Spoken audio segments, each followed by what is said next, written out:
Ndabasuhuje mwe mwese mukurikiye ijambo ry'Imana kuri channel ya YouTube, aho muherereye hirya no hino ku isi.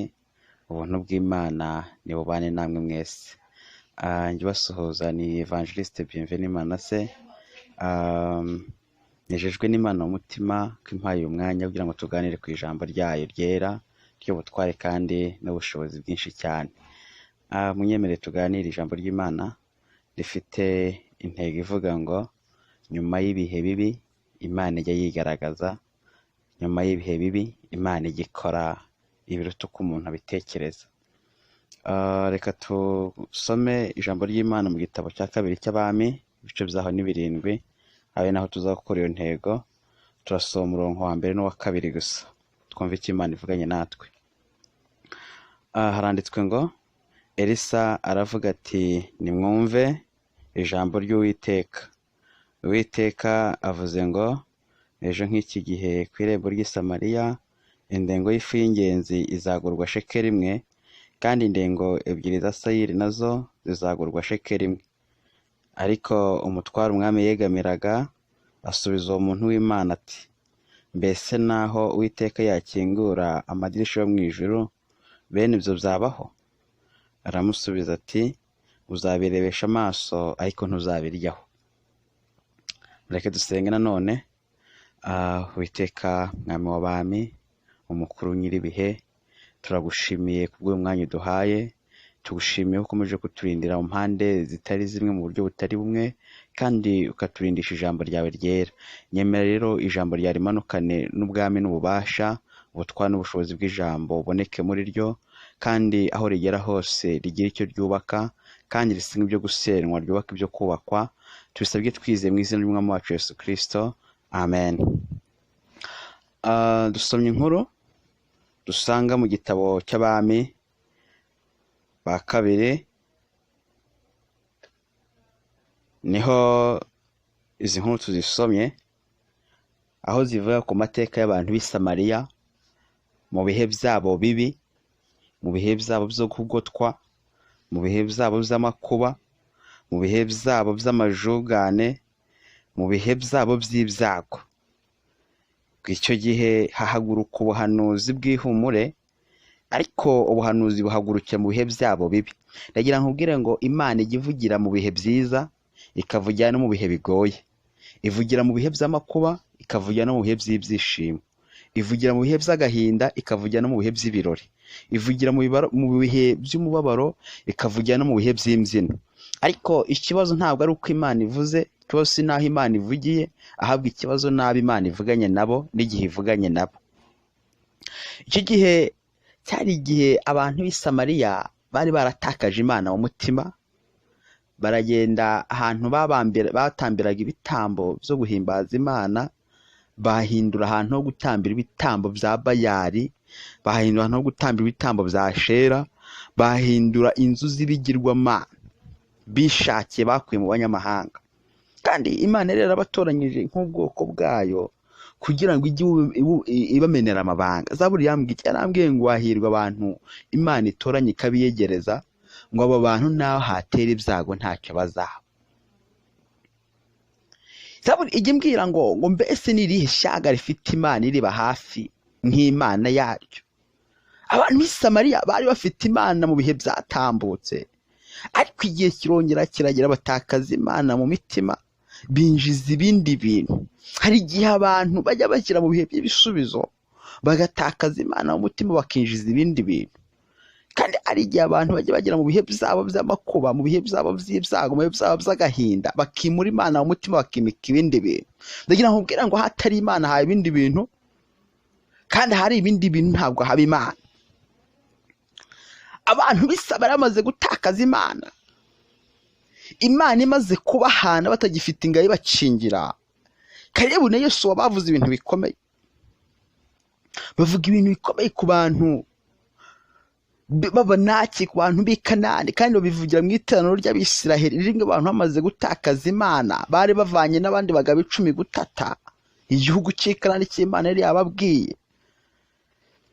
Ariko ngo bagaruke barabazana inkuru y'incamugongo, babwira abantu barabwira ngo igihugu twabonye ni igihugu cyiza, ni igihugu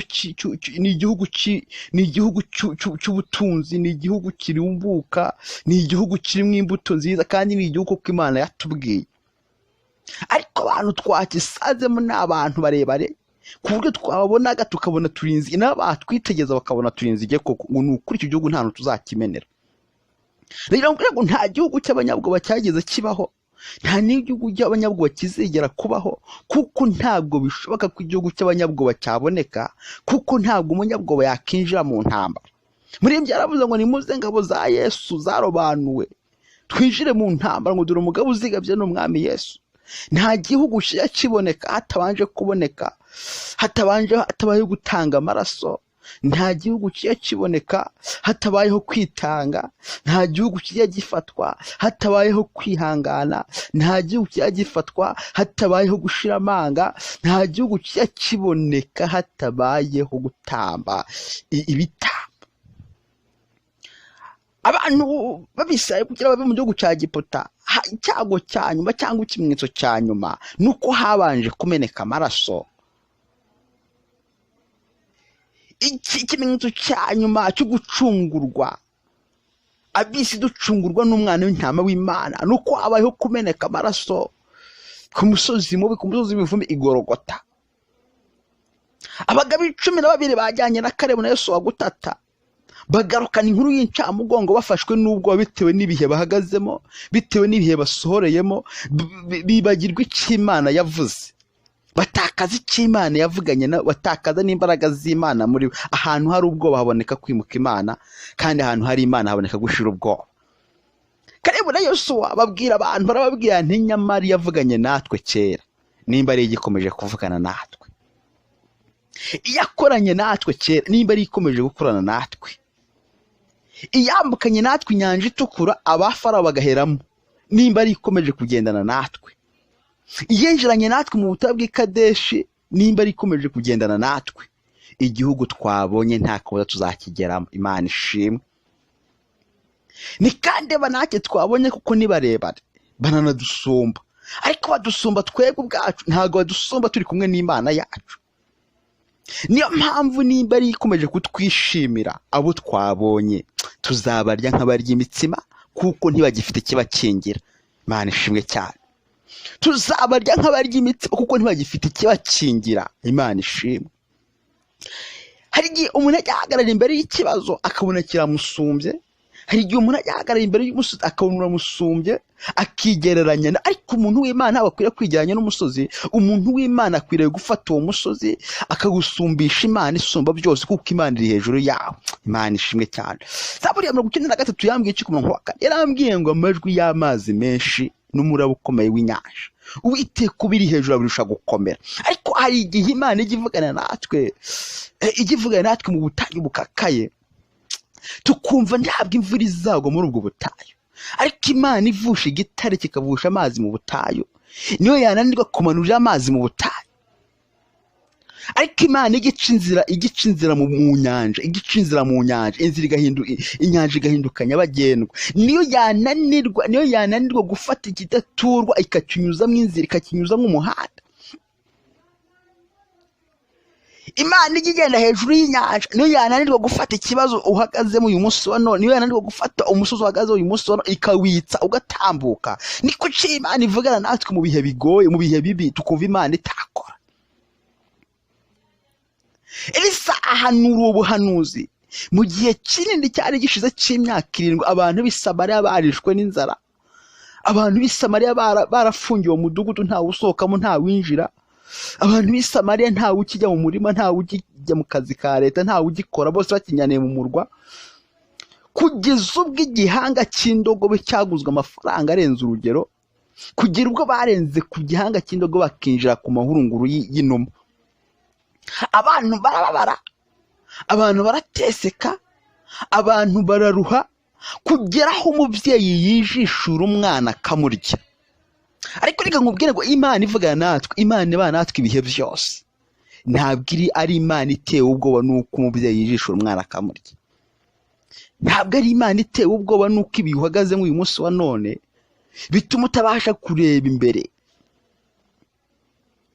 ntabwo ari Imana itewe ubwoba n'uko uri kugenda mu muyaga w'ishuheri, ntabwo ari Imana itewe ubwoba n'uko uhagaze imuhengeri, ntabwo ari Imana itewe ubwoba n'uko uhagaze ahantu ku musozi urya kamwe, ntabwo ari Imana itewe ubwoba n'uko wavutse ugakura wibona uri imfubyi, ntabwo ari Imana itewe ubwoba n'ubwo wize ukagira ibitabo byinshi ukarunda amadiplome menshi ariko ukaba uri ku musozi w'ubushomeri, ntabwo ari Imana itewe ubwoba n'uko washakiye mu ruzungu ariko ukabaho ubuzima buciriritse, ntabwo ari Imana itewe ubwoba n'uko aho wavukiye kuri gakondo iwanyu batigeze bakwemera, ntabwo ari Imana itewe ubwoba n'ibyo biwanyuzemo cyangwa ibiwahagazemo uyu munsi wa none. Ni Imana yihagije ihindura amateka, ni Imana yihagije ibasha gufata ikiri uyu munsi wa none ikagihindura ikindi kintu, ni Imana yihagije ibasha gufata ikitari uyu munsi wa none yarangiza ikakirema. Umuhanuzi w'Imana akivugana arababwira nti nubwo bimeze bityo ntimuterwe ubwoba n'ibihe bishize, ntimube imbata z'amateka yahahise, ntimube ingaruzwa mu bihe z'amateka, ntimwe kwifatanya n'igihe cyashize mutekereze ko igihe cyo gukora kw'Imana cyarangiye. Arababwira nti ni koko mwimuye Imana mu mitima, byabahindukiye kwimika ikibatsi cy'ubwoba muri mwebwe, bituma mwikingirana ntimwongera no kwibuka gusenga, amakuba abagose ntimwibuka guca bugufi ngo musenge, ariko Imana nyir'imbabazi nyir'ibambe ibagarutseho uyu munsi wa none. Ejo indengo y'ifu y'ingenzi izagurwa shekeri imwe, hambya n'ubuzima buzongera bugaruke muri mwebwe, muzongera mwubakike kandi muzaba mwubatswe koko. Hambya ntimuzongera mwumva Imana ivugana namwe kandi muzongera mubona Imana ikorana namwe, muzongera mubone kugendererwa n'Imana, agakiza k'Imana kazongera kinjire muri mwebwe. Komeze kuba ubuhanuzi kuko bwari basanze mu gihe kibi, bwari basanze mu gihe cy'umubabaro, bwari basanze mu gihe cy'inzara, bwari basanze mu gihe cy'akaga. Baratekereza barabanga Imana iyaba yarabanaga natwe iyo ngiye ivuze, ntiba yaremeye ko tumara imyaka 7 dukingiraniye mu gihome, ntiba yaremeye ko twijishura abana tukabarya, ntiba yaremeye ko twongera gutungwa n'amahurunguru y'inuma.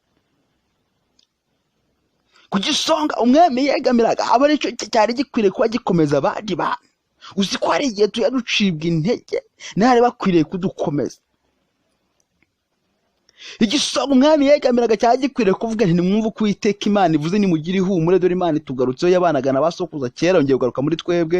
Aba aricyo gihagurukira hejuru kibwira umuntu w'Imana, kiramubwira nti mene ibyo ngibyo dushingiye ku bihe byahise, dushingiye ku mateka, dushingiye ukuntu twabaye, dushingiye ukuntu twaraye incurikirane tukarara muri Gewuka, dushingiye ukuntu twatunzwe n'ibuto byavoka, tugashingira ukuntu twatunzwe n'ibishwa by'imineke muri puberi, tugashingira. Mene ibyo ngibyo naho Imana yakingura amadirisha mu ijuru ntibyabaho, ndakurahiriye. Abantu bagiye bicira agakato ku cy'Imana yavuze, abantu bagenda bicira agakato ku by'Imana igambiriye gukora, kuko byabananiye kwinjira mu mugambi w'Imana, ahubwo binjiza ubwoba mu mitima. Kandi nababwiye ngo nta gihugu cy'abanyabwoba kizegera kibaho. Umugabane w'abanyabwoba ni ukwikingirana, umugabane w'abanyabwoba ni ukurimbuka, kuko udafite Imana mu mutima ntiyagira kwizera, kandi udafite kwizera ntiyabasha kunezeza Imana. Igisonga umwami yegamiraga kiramubwira ngo mene ibyo ngibyo naho hafunguka amadirisha yo mu ijuru, mene ibyo ntibyabaho. Umuntu w'Imana aragisubizanya amagambo akomeye, arakibwira nti nibyo ibyo ngibyo bizakuko bivuye mu kanwa k'Uwiteka Imana, kandi gikomeye uzabirebesha amaso ariko wowe ntabwo uzabirya, kuko utigeze ugira kwizera, kuko utizeye kwivuze ari isezeranya kandi ari isohoza icyo yavuze, kandi igira irindi jambo ikarenda n'uwo yarivuzeho. Imana ishimwe, Imana ishimwe, Imana ishimwe. bikiri mwaho ngaho abantu bakiri muri ako kajugane, bidakeye kabiri ngo bumva abameleki, bumva abamidiyani, bumva ingabo za abasiriya b'Ashuri, bumva bahungishijwe n'imirindi y'ibibembe. Uzi ko Imana bitagombera ko ikoresha indege z'intambara kugira ngo ikemure ikibazo? Uzi ko Imana bitagombera ko ikoresha imiryango nka za ONG n'indi miryango mpuzamahanga kugira ngo ikemure ikibazo? Uzi ko Imana itagiye biba ngombwa ko ikenera ingabo z'amahanga n'ibindi? Imirindi y'ababembe yonyine ajya yiruka yirukana ingabo zikomeye. Imirindi y'ababembe yonyine ijya yirukana ingabo zikomeye, ijya yirukana ingabo zikomeye, ingabo zifite ibifaru, yirukana ingabo zifite intege z'intambara, yirukana ingabo zifite za katorotoro, yirukana ingabo zifite ibikoresho byose by'intambara, zitorejwe mu bihuru, zikitorezwa mu misozi, ndetse zikitorezwa no mu nyanja. Imirindi y'ibibembe yonyine, kuko ishorewe n'umurindi w'Uwiteka. Imana iteye ubwoba.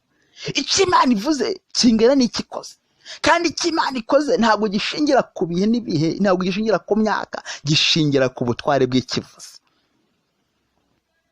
Umubembe byumvishe, umutwara mwami yegamiraga ahindukirana bwangu, umuntu w'Imana kugira ngo menye ibyo naho hafunguka amadirisha mu ijuru. Abantu bamaze gufatwa n'ikintu cy'ikibatsi cy'ubwoba, bamaze gutakaza Imana mu mitima, ntibagifite ibyiringiro by'ubuzima bwabo ndetse n'ubw'ejo hazaza. Nta muntu ukibasha guhagarara avuge ngo Imana yaravuze kandi Imana izakora kandi Imana izasohoza. Reka nkubwize ukuri, ntuterwe ubwoba n'ibihe uhagazemo uyu munsi wa none, ntuterwe ubwoba n'ibihe wanyuzemo, ntuterwe ubwoba n'amateka ugenderamo, ntuterwe ubwoba n'amateka wavukiyemo nawe wakuriyemo. Wizere Imana n'umwana wa Yesu Kristo, niwe nzira y'ukuri n'ubugingo. Igihe kimwe Imana yabwiye abantu, yababwiye ati nimugende muzenguruke Yeriko, umusozi ukomeye, umudugudu ukomeye, umurwa ukomeye, wubatswe kandi urinzwe. Abantu baratangira baribaza ngo mbese tuzawuzenguruka gute? Bazenguruka ku munsi wa mbere babona nta kibaho, bazenguruka wa kabiri babona nta gihinduka. Ariko ntibarurera kuzenguruka kuko bari bafite Imana mu mitima, ikibatsi cy'Imana cyakiri muri bo, bakavuga ubwo ari Imana yabitubwiye ibyo bizasenyuka. Imana ishimwe, ubwo ari Imana yabivuze iyo Yeriko izariduka. Ku nshuro ya karindwi, ku munsi wa karindwi, ku nshuro ya 13 ngo bakizenguruka, ngo bavuza amakondera, barangurira ijwi mu izina ry'Uwiteka, ngo bagiye kubona babona Yeriko iraridutse. Imana ishimwe. Ndagira ngo ubwire ngo nta kindi kintu cyabikora uretse imbaraga z'Imana, nta kintu cyabikora uretse kwigaragaza kw'Imana, nta kindi kintu cyabikora uretse kugaragara kw'Imana. Imana ishimwe, Imana ishimwe cyane. Abantu b'i Samariya bakiri muri ako kajugane, bakiri muri ibyo bibazo, bakiri muri aya makuba, bakiri muri aya makimbirane, bakiri muri aya mateka, Imana ihera kwirigaragaza. Ku gisonga umwami yegamiraga kijya kugabura iby'Imana yavuze, kandi kitarigeze kubarwa muri uwo mubare, byasohoye kitakiri muri uwo mubare bazabiryaho, ahubwo kijya kujya kubigabura. Ngo abantu bakizamukira hejuru baracyura ko byaba byaravuzwe n'umuhanuzi w'Imana, arakibwira ngo kuko utemeye icyo Imana ivuze, kuko utizeye icyo Imana ikora, ibyo uzabirebesha amaso ariko ntabwo uzabirya. Reka mbabwire bantu b'Imana, Imana ivuga, yasezeranye n'Imana ikora, n'Imana ihindura ubuzima, n'Imana ihindura amateka, n'Imana irinda umuntu ikarinda n'icyo yavuze, n'Imana ijya ihagarara ku ijambo ryayo kugeza irisohoje, iririnda imyaka, ibihe n'ibihe. Nta jambo Imana ivuga ngo rihere. Niko Elizabeti yavuze amaze kubona icyo Imana yavuganye n'umugabo we Zakariya mu gihe cyo gutamba. Wabonye aciciye umwana atwite umwana kandi w'umuhungu mu zabukuru, arangije ararangurura arabwira abantu, ababwira nti kuko nta jambo Imana ivuga ngo rihere. Wahirwa bizeye yuko ibyo babwiwe n'Imana byose bizasohora. Imana ishimwe. Wahirwa bizeye yuko ibyo babwiwe n'umwami Imana byose bizasohora. Hari igihe abantu bajya bahagarara ahantu bakicira agakatu, bakicira iteka bishingiye ku bihe, ariko ijambo ry'Imana riratubwiye ngo ibihe bibi, nyuma y'ibihe bibi Imana igikora, Imana yayigaragaza. Niyo mpamvu udakwiye kuba ingaruzwa muheto y'ibihe, ahubwo ukiringira Imana, ukiringira Uwiteka. Dawidi yigeze yitegereza abona abantu benshi bajya banamuka mu nzira zabo, kandi abantu bajya batakaza Imana, kandi abantu bari bakwiriye kubabungabunga no kubarinda no kubahumuriza. Nibo bafata iya mbere yo kunamuka. Arangije yandika Zaburi 23 aravuga ngo nyamara Uwiteka niwe mungeri wanjye ntabwo nzakena. Kwajya ndyamisha mu cyanya cy'ubwatsi bubisi, akanjyana iruhande rw'amazi adasoma, agasubiza intege mu bugingo bwanjye. Aravuga ngo naho nanyura mu gikombe cy'igicucu cy'urupfu sinzatinya ikibi cyose, kuko inkoni yiwe n'ishimbo nibyo bijya bimpumuriza. Imana ishimwe, Imana ishimwe. Aravuga ngo naho nanyura mu gikombe cy'igicucu cy'urupfu ntabwo nzatinya ikibi cyose, kuko inkoni ye n'ishimbo nibyo bijya bimpumuriza. Abantu biringiye Imana bakiringira Uwiteka bameze nk'umusozi Siyoni utajya ubasha kunyeganyega, utajya ubasha guhindurwa n'ibihe, utajya ubasha guhindurwa n'amateka, ahubwo kuko biringiye Uwiteka bamera nk'umusozi Siyoni utabasha kunyeganyezwa. Yeremiya niko yavuze, aravuga ngo bajye bamwiringira bakamwikomezaho, ntibikomeze ku bihe byashize, ntibikomeze no ku bihe bizaza, bakikomeza ku Uwiteka ngo bameze nk'igiti cyateye iruhande rw'umugezi, ntikizigera kimenya igihe izuba ryacaniye, kuko gihora cyera imbuto mu gihe cyacu. Kuko gusa yiringiye Uwiteka akamwizera, akamubera ubuhungiro, akamubera ubwugamo, akamubera ubwugamo, akamubera ubwisho. Bene Kora bandika Zaburi 46 bamaze kubona itandukaniro ry'imirimo y'Imana n'imirimo y'abantu, bamaze kubona ukuntu Isekora bagenzi be Datani na Beramu n'imiryango yabo n'inshuti zabo zari ziyometse kuri bo, bamaze kubona ukuntu ubutaka bwasenye bukabamira, bagataka ntibabone gitabara, bakarira ntibabone gihoza, bagahogwa ntibabone kirengerwa. Barangije baravuga ngo nyamara Uwiteka n'ubuhungiro bwacu n'imbaraga zacu, baravuga ngo ni umufasha utajya ubura kuboneka mu byago ndetse no mu makuba. Baravuga ngo nguwo ni umufasha utajya ubura kuboneka mu byago no mu makuba, kuko hano hose twagiye duhagarara twagiye tubona hatenguka, ahantu hose twagiye duhagarara twagiye tubona ari ku nkango, ahantu hose twagiye duhagarara twagiye dusanga hava. Baravuga ngo ariko ngo imbere y'Uwiteka twahaboneye ubuhungiro, baravuga ngo ariko imbere y'Uwiteka twahaboneye amahoro, baravuga ngo ariko imbere y'Uwiteka twahaboneye agakiza, baravuga ngo ariko imbere y'Uwiteka twahaboneye ubutabazi. Baravuga ngo nicyo kizatuma tutazatinya naho isi yahinduka, niko Zaburi 46 yavuze. Nicyo gituma tutazatinya naho isi yahinduka, imisozi igakurwaho igatabwa imuhengeri, amazi yaho akibirindura, imisozi igatiswa no kwihinduriza kwayo, kuko Uwiteka n'imbaraga zacu n'ubuhungiro bwacu. Ibihe bibi bijye bituma abantu batumva Imana, ibihe by'umubabaro bijye bituma abantu batumva imvugo y'Imana, kuko imitima ibabaye. Umuririmbyi yaremye aravuga ngo umutima uhagaze ujugunya rwose amahoro yawo.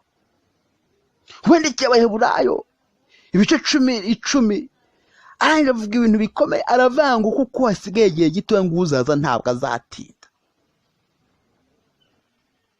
Ngo nicyo gituma dukwiriye kumara iyo minsi acu ubusuke dufite kwizera, kuko twebwe ntabwo dufite gusubira inyuma mu mitima yacu utakaze kwizera turimbuke, kuko utizera ntashobora kunezeza Imana. Ibihe bibi abantu bajya bahagararamo, ibihe by'amateka abantu bajya bahagararamo, bijya bituma batabasha kumva ko Imana ivuze, bijya bituma batabasha kumenya ko Imana ikora, kandi Imana iri buze kongera gukora. Ariko turi ku ijambo rivuga ngo nyuma y'ibihe bibi Imana yayiyerekana, nyuma y'ibihe bibi Imana igikora. Ndagira nkubwire ngo aho uhagaze uyu munsi wa none ntabwo ari inyuma y'inkombe. Ndagira nkubwire ngo aho uhagaze uyu munsi wa none ntabwo ari kure kuruta imuhengeri mu nyanja. Ndagira nkubwire ngo ahantu uhagaze uyu munsi wa none, umusozi uhagazeho uyu munsi wa none ntabwo waruta ubutayu bw'i Kadeshi. Ndagira nkubwire ngo umuraba uhagazemo uyu munsi wa none, umuyaga uhagazemo uyu munsi wa none ntabwo waruta intumwa zanyuzemo mu nyanja. Kandi aho hose hajya haboneka ubutabazi bw'Imana, aho hose hajya haboneka gukora kw'Imana. Nyuma y'ibihe bibi, nyuma y'ibihe bidasanzwe, nyuma y'ibihe bigoye, izera Imana. Aba ariyo uhanga amaso, aba ariyo utumbira, aba ariyo wegera. Niyo izakora imirimo mu gitondo kimwe, niyo izihishura ikakwerekana mu gakiza kayo, igutwikirije imbabazi nk'ikamba, igutwikirije imbabazi nk'ikamba. Ntugotwe n'ibihe bigoye wiyaturiho amagambo mabi, wiyaturiho amagambo y'umubabaro, amagambo y'umuvumo, amagambo y'ibyago, ngo mene ibyo ngibyo Imana ivuze, naho amadirisha mu ijuru yakingwa ngo ntibyakunda. Ndagira ngo nkubwire ngo Imana ishobora kimwe, ishobora bibiri, ishobora byinshi, kandi Imana iri maso ku buzima bwawe, Imana iri maso ku bugingo bwawe, kugira ngo igukize, kugira ngo ikorokore. Yegere, nayo irahari ngo ikorokore. Ndabakunda cyane. Shalom.